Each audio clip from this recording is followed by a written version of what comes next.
My name is Seth Holliday, and I will be your moderator tonight. The purpose of the symposium or discussion we have tonight is actually to talk about how to bring greater democracy to our country. The reason we're talking specifically about anarchism is because you really can't talk meaningfully about democracy until you have democratic control over all the institutions of power, and that's part of this thing called, or that's the idea of this thing called anarchism. The anarchist tradition dates back for centuries and includes such people as Antonio Gramsci, Rudolf Rocker, Mikhail Bakunin, Peter Kropotkin, Bertrand Russell, and Noam Chomsky. The tenets of anarchism cover a wide range and include the following. Equality is an overriding value. All forms of authority must be justified, and the economic ideal is equality of condition. Rudolf Rocker has characterized anarchism as not a fixed, self-enclosed social system, but rather a definite trend in the historic development of humankind, a tendency towards freedom that expresses itself in different ways and at different times. The leading idea within the anarchist tradition was probably espoused by Bakunin in 1871. Bakunin described himself as a fanatic lover of liberty, considering it as the unique condition under which intelligence, dignity, and human happiness can grow. One question that often arises in the discussion of anarchism or social libertarianism or libertarian socialism is the following. How far does the success of libertarian socialism or anarchism really depend on a fundamental change in the nature of human beings, both in their motivation, altruism, and also in their knowledge and sophistication?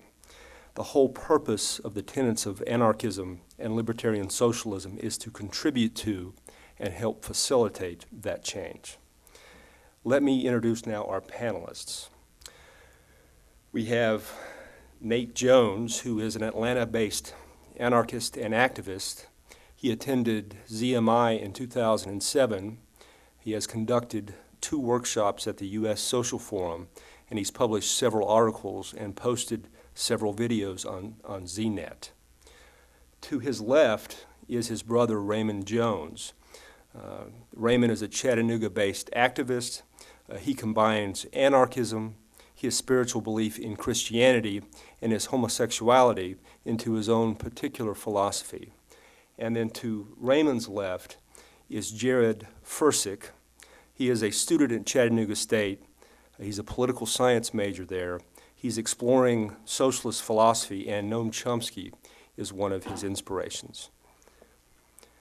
Now, I have characterized anarchism in my own way. Does anybody have an alternative viewpoint or want to comment on some of the things that I've said?